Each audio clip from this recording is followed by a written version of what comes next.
risen from the ashes to school the masses. Hello everyone, welcome to another edition of the Scholars Wrestling Show. I'm your man behind the microphone, Scholar Jeff. To my right is Scholar Tarek. What? This time around, I'm staying at home, and things are gonna get better. Settling in, loving my wife, but then I got that letter. My black son, now each day my heart is getting bigger. Don't even remember sleeping with that lady, but I did. My black son, he's coming to stay. My black son, he's making each day the best that he can. Also, he's a ninja. Yes, Kurt Angle references. Been all over the internet. Figure might as well join that fray. Man, I love wrestling sometimes. Well, I'm sure we'll cover this as it develops. But for now, it's Battleground weekend. We got some predicting to do, sir. I just want to know, what was your immediate thought on that reveal, and what exactly were you hoping for? What were you hoping his secret? I went in with no expectations. I was just like, okay, where are they going to go with this? And I was not disappointed. This is pure wrestling at its finest. At least they're doing something with Jason Jordan. And my one and only hope is that Chad Gable doesn't get lost in the fray. I think my only complaint is the fact that they broke up another tag team.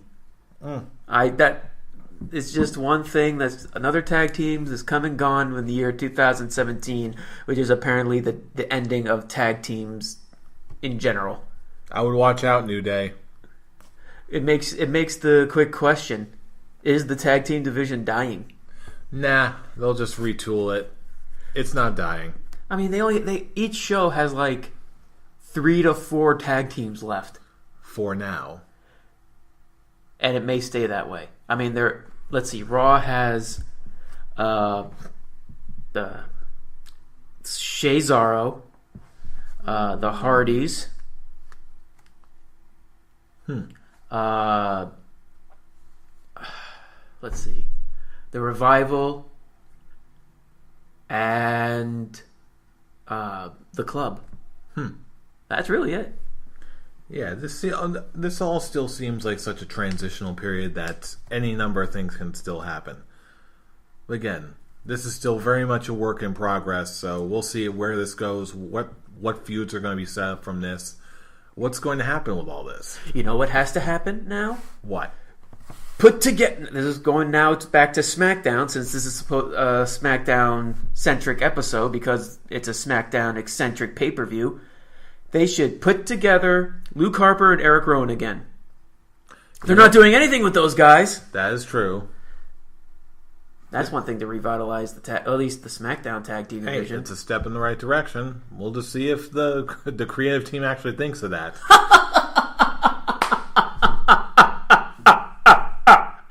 No. They're not that creative. That's my concern. But anyway. The monkeys. Yes. Anyway, it's still Battleground time. So let's get right into this show, which, let's see how it looks. Starting with the pre-show, we've got Ty Dillinger versus, speaking of broken up tag teams, Aiden English on the pre-show. It's kind of clear as day who's going to win this one. I'm going Ty Dillinger, and it's going to be not just a 5-star match, it's going to be a 10-star match. A 10-star match on the pre-show, really? It's Ty Dillinger. It's already a 10-star match just because he's there. I'm gonna go crazy right out of the gate. I'm gonna say Aiden English gets his win back. Oh, you think so? I want it to be, because I like Aiden. I legitimately like Aiden English. Oh, I like Aiden English too, but come on. Really, do you think they're really going to have him go over Ty Dillinger on this? Yeah. Really? I think it's a chance. Huh. Interesting. Just, sometimes they actually do decide to mix it up. But with the pre-show? Yeah, it's a relatively safe thing. Yeah. I would be surprised if they let Ty Dillinger lose this one. Well, anyway, that'll bring us up to the main show. We've got Sami Zayn versus Mike Kanellis. Honestly, they should have saved their first match for the pay-per-view. But that's just me. For his in-ring pay-per-view debut, I see this going a 50-50 booking just because Mike Kanellis won on SmackDown in such a, interesting fashion because he had such a beautiful distraction. But yeah, I think Sami Zayn's going to 50-50 this feud up because this feud's not ending anytime soon. This is just the beginning, and hopefully it's a step in the right direction for both guys because really looking at it, I don't want either guy to lose this feud, but one has to. Okay, here's a Scholar's Quick Talk for you. Is this going to go all the way to a SummerSlam? Only because I was just saying that this is just the beginning. I think this is going to be a SummerSlam match. Okay, well in that case, if you think if chances are good, it's gonna continue on in a SummerSlam match, even if it's on the pre-show, I'll agree with you and say it's gonna be probably a 50-50 booking. Sami Zayn wins this one, keeps the feud on going. Any other closing thoughts? Not really. I mean, this one's quick cut and dry, isn't it? It's a very slow. It's a very interesting beginning. By interesting, it's just why it's like. It's kind of the equivalent of Seth Rollins and Bray Wyatt feud. It's like, oh, these guys have, like, one's just debuting. We have another one who has honestly nothing. We have nothing for him, so let's just throw them together just because. It's like, oh, they bumped into each other backstage. Sami Zayn cut out while they were doing their Power of Love demonstration on the Titantron. It's a very, very weak way to start a feud, but hey, who am I kidding? Jericho accidentally poured coffee on Kane, and that started their feud. I knew you were going to bring that up. Booker T and Edge were feuding over hair shampoo. Oh, I totally forgot that happened. But yeah, there has been dumber reasons why feuds are starting, but at least there were reasons. This one kind of came out of nowhere. It's like, oh yeah, these guys are here. Okay. Yeah. Okay, game on. I guess like, oh, you're interfering with our power of love. Shame on you, Sammy. Shame. Shame. And so that I'll get a smash of vase on the back of your head and shoulders and ouchies. And ouchies. Speaking of ouchies, next match for the WWE United States Championship, we've got AJ Styles versus Kevin Owens. Who do you got? Actually, you go first on this one. I want to hear what your take on it. Okay. I'm going to go with AJ Styles retaining for reasons I will get into later. If you know what I mean. Ah, okay. I see. Now it's actually clicking. I will elaborate. I'm Steve Butabi and Not at the Roxbury. Oh, right, yeah. All right. Oh! But yeah, I'm actually going to second that. Second your prediction. AJ Styles is going to retain. This is going to be an awesome match, and this is a top contender for being match of the night. I think it's going to be match of the night. Definitely. But yeah, this is going to be so much fun. These two are going to work wonders. It's going to be fireworks, and it's going to be a great build. And the next match is like it. Shinsuke Nakamura, my boy, versus Baron Corbin. Shinsuke Nakamura is winning this match. Try not to be racist there. I'm sorry. as he tells himself and fails. Yeah. But yes, I can't not go with my boy Shinsuke here, just because it seems very obvious, or at least I'm really hoping that they end up feuding for the United States title. They have an absolute amazing match. They both put each other on the map yet again, and Shinsuke becomes the new champion at SummerSlam.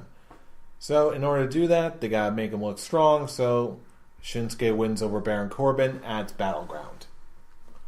That's my ultimate prediction, and I'm sticking to it. Yeah. I can't really argue that. Especially they hinted it so well at Money in the Bank that of these two actually having a one-on-one match, and the crowd was absolutely eating it out of the palm of their hands. And they've been hinting it on SmackDown too.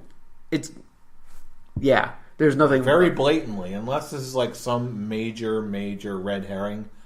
This match has to happen, and it will happen. Oh, no triple threats with Kevin Owens. Granted, he needs something for SummerSlam. I just don't think this is it. Unless they want to save the one-on-one match with Shinsuke and AJ for WrestleMania, which would, no pun intended, would be phenomenal. It would. But then again, if memory serves, lately SummerSlam has been the show for the smart fans. So I'm betting that this is probably going to be the exhibition show for the smart fans, and then they'll probably wait until later to give both these guys a higher profile feud or match or whatever. Because after all, next year is going to be Shinsuke's first WrestleMania. Yeah, it is. And that's we're just think about it. Multiple violinists all lined up across the stage, playing his theme song. But here's a funny Scholars Quick Talk. Will his entrance take as long as Undertaker's? No entrance will take as long as Undertaker's. He'll be close though. He'll be slowly, creepily going his Shinsuke walk down the ramp, and just slowly rocking out. It's like Shinsuke, you're halfway there, dude. He has a seizure. He does. He seizures down the ramp. That's going to be a fun sight to see. Oh heck yeah!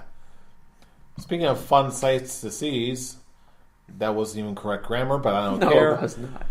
We've got Charlotte Flair versus Becky Lynch versus Natalya versus Tamina versus Lana. Fatal 5-way elimination match to determine the number one contender for the SmackDown Women's Championship at SummerSlam. It is elimination. It is elimination. Okay. Who do you got?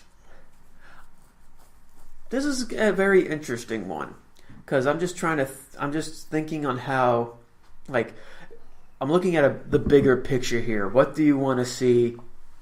What do you want to see as the SmackDown Women's Championship match for SummerSlam? And I look at all the names: Becky Lynch, Charlotte, Natalya, Tamina, Lana. Was that all 5? Yeah. And the only name that really is popping into my head that they kind of need to go back with, since they kind of put that feud on hold, I'm going with Charlotte. Because really, just Charlotte's the biggest name in that, and because SummerSlam is their number 2, is their summer WrestleMania. They want high profile matches, and Charlotte versus Naomi, I guess 3, since 2 technically ended in a disqualification. That's going to be their big point, and I'm gonna throw my 2 cents in, and Carmella's going to cash in on Charlotte. Interesting. This can go any number of ways. Now, before I give my prediction, I have one quick question for you. I hopefully have one quick answer for you. Is Naomi a heel? In the bill for SummerSlam? Is she a heel right now? No. All right, then. Then part of me wants to believe that Lana wins this. So your prediction's Lana?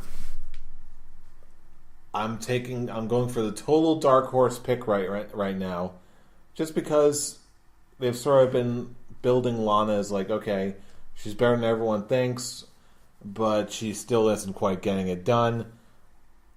She just barely survives. Maybe she rolls up like Charlotte or someone, and then now she's got to survive against the champs and beat her. Something she's never done. She's going to eliminate someone at Battleground. Tamina's going to take someone out, and Lana is going to pin them, setting up their match for SummerSlam. Yes, I think Lana is going to win. I actually see them doing that to Natalya. I see Lana winning. I'm seeing yet another rematch between Lana and Naomi. I see Lana just barely winning. She's super tired, and then that's when Carmella cashes in, setting up for a Carmella versus Lana feud. I don't want to see that. I want to see it just... You're giving Lana too much credit right now. Because the last time her and Naomi had a match, it barely lasted 10 seconds. And she's only been with Tamina for like 2 weeks. I can't even... Has it been 2 weeks? Just under a month. And they had shown absolutely nothing with it. There's no storyline. There's no make Darren Young great again-esque training montages dun, dun, dun, dun, dun, dun, for Lana. There's no showing her actually building up some, in-ring skills. I feel like they just want to have Lana have a muscle. I'm not seeing it right. At least not right now. We're gonna get some big surprise moment with Lana, but no. It's not going to happen. Like I said, I think they kind of threw hints at it on SmackDown with Lana attacking Natalya, and Natalya's like, "Really? Are you kidding me right now?" And then Tamina takes her out. I see that. I see something similar to. I see that being a setup point with Lana pinning Natalya, eliminating her. The final two is going to be Becky and Charlotte. Becky was my second choice, but I feel like that would be almost too predictable. Just because I feel like she's always going to be there. She's always going to be a credible threat. But I don't know. Logic dictates that she's a credible pick. But I don't know. There's just something about this. I don't know. It just doesn't sit right with me. I'm going to go with my gut. I'm going to go crazy. I'm going to go with Lana. Okay. I'm running out of logic here. I'm not even seeing your logic. I just see your optimism. Because there is no logic. It's your optimism coming pretty much re-showing itself. Because I will be very surprised if they decide to give Lana this win. Like, really, really surprised. All I'm got to say to that is we've both been right and we've both been wrong before. And I think you're totally wrong on this one. If they, because once again I'm thinking of the bigger picture here, which is the bigger picture is SummerSlam. You want matches with your big names for big situations, and I don't think Naomi versus Lana 300 is gonna do that. Well, we'll see. Speaking of match number 300, why don't we start talking about John Cena versus Rusev in a I really feel like we've been here before match? Just kidding, it's a flag match. What do you got? This is so dumb. It is, isn't it? This match is obviously made to not hurt either guy. Mainly because there's no pinfalls or submissions and all that. I'm going to pick John Cena only because they had Rusev pretty much show. It's the same thing that they did with Braun Strowman and Roman Reigns. They showed... Oh, wait, that's not a good logic because Braun Strowman actually ended up winning. But I'm going to stick with John Cena, and it's mainly just because they showed us on the Go Home show Rusev winning the match pretty much, taking his flag and putting it on the flag stand. Like I said, this match isn't going to hurt either guy. It's just a feud to have. This feels like a house show match. It feels like actually, you know what? Yeah, a house show match. This match is barely going to be 10 minutes. I'd be shocked if it goes beyond that. But even so, yeah. You can't not go for John Cena in a match like this. Unless they've got something really crazy planned, which I kind of hope that they do, but again, it's quite doubtful that they will. So yeah, gotta go with Cena for this one. Next match, we've got in a tag team match for the SmackDown tag titles, we've got the Usos versus the New Day. This match is gonna rival AJ Styles versus Kevin Owens. Really? For match of the night. Because they had like an almost 5-star match at Money in the Bank. Their match was amazing. They had beautiful chemistry. It was brilliant storytelling. It was great character. I think they're gonna do it again with this one, and we're gonna have, well, I won't say a definitive winner, but we're gonna have a winner, and I'm gonna go with the Usos. Because if they're gonna keep, they're most likely gonna keep this feud going. Because in all honesty, other than Breezango, which I am looking forward to finding out who it is that's been attacking their headquarters and decapitating Fandango's horse thing. But that I guess we'll talk about that. Actually, I think that's pretty much it. Because that's a good, genuine mystery. Who the hell is this? It's probably someone coming up from NXT. Here's a Scholar's Quick Talk. How likely is it that it will be a letdown or a tag team we've seen before? It'll be another Ascension moment. It's possible. I'm going to go 50-50 because I guess I will. I'm just going to say 50-50 on it because I am really, really intrigued on this one. Because unlike, I said it before, unlike the Enzo and Cass mystery, this actually is a mystery which I have no idea where they're going to go with this. I don't know if it's a returning tag team. I don't know if it's a tag team coming up from NXT, which honestly, Ooh. What are you thinking? There's a thought. There's a thinky thought. Shit, I lost track. I forgot their names. Eric Young stable. Oh, Sanity. Sanity is the one that's been trashing their headquarters. Okay, now you're talking. Wouldn't that be an interesting turn of events? It seems like everything is set up. Nikki Cross is sort of semi out of the women's title now. Eric Young and the rest aren't really doing anything right now. Maybe this is what their transition that they're looking for. Now that leads to the disappointing aspect of it, because of course there's for us that's a very creative idea, and that's a very interesting twist, and it actually fits with them decapitating Fandango's toy horse thing, which I love. What's in the box? What's in the box? With the X-Files. Oh, and that cameo from Aiden English was hysterical. Oh, that was too good. Okay, but back to the tag team match. So, yeah, we really need to because we kind of talked away from this, and yet, like I said, it's my number 2 for possibly being match of the night.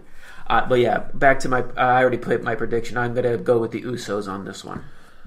I'm gonna have to second that. Honestly, I don't see the Usos, if for no other reason, I don't see the Usos losing this close to SummerSlam. Again, as much as I enjoy wrestling, the one bad thing about watching a show this close to a major show, like your WrestleManias, like your SummerSlams, like that, it makes way too many of the outcomes super predictable, and I just do not see the Usos losing the tag belts at this point. So, me neither. Usos win.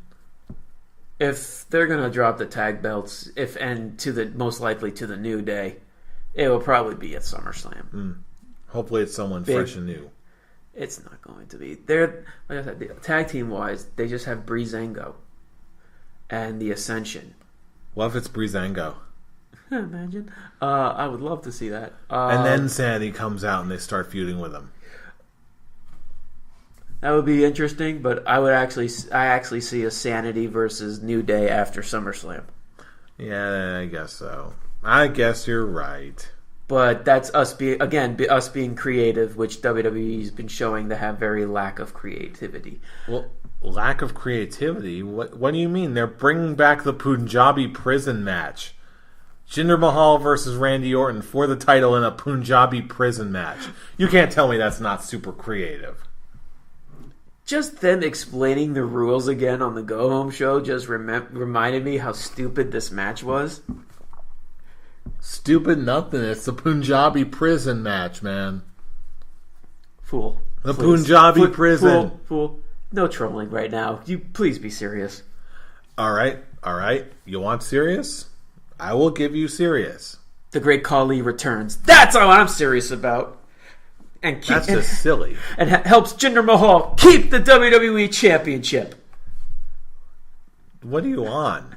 Lots of crazy shit. I'm on ice cream. Ice cream. Ice cream. I'm on an ice cream high. Okay. Sugar rush, baby. Woo. All right. In all seriousness, cackle buns. You can't be cackle buns. How is that serious? I am being 100% serious, cackle buns. But I'm being even more serious. I'm being 110% serious about my prediction for this match. And not only am I going to say that Jinder Mahal retains, I am also going to say that I bet that this match will be the most surprising match of the night with its quality. That one's a bold statement. Because they've actually got two guys who actually know how to move and work. It will be the best Punjabi prison match to date. I will give you that. That's something. And in that dimension alone... That's a very small something when you look at the past matches. In that dimension alone, I'm sure it's going to surprise a lot of people. And you know what? That's good enough for me.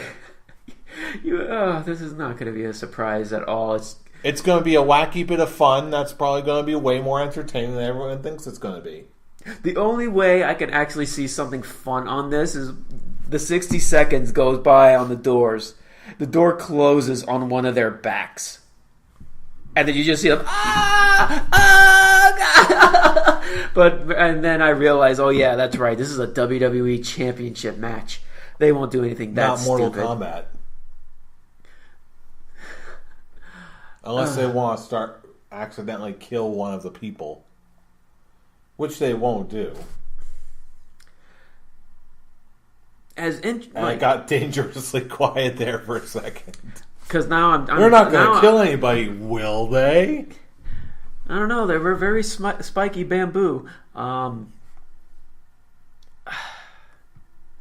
liked at least Randy Orton's promo on the Go Home show, because it's him saying, "I'm a man with nothing left to lose, but you have everything to lose. You're the WWE champion. You are representing 1.3 billion people. And if you lose, you shame that 1.3 billion people." Like, it's good build.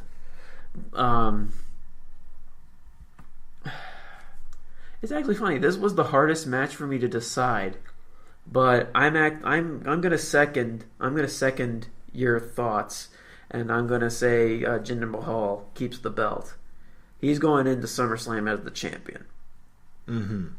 No, but I don't know who he's facing. Which is, people are saying it's clear as day that he's going to be facing John Cena for the title, because John Cena, LOL. But yeah, back to my initial statement. Yeah, Jinder's going into SummerSlam the champion. So what you're really saying is that Jinder will go unhindered. Yes. Okay, just as long as we're clear on that one point. Hey, when it comes to like him presenting himself as a champion, presenting himself, he's doing a good job. I like his entrance. I agree. Yes. I like his entrance. I like his look. Like, I like him in the suit. He actually is. He looks like a champion. He looks like a guy who is reaching that point to he's a main eventer.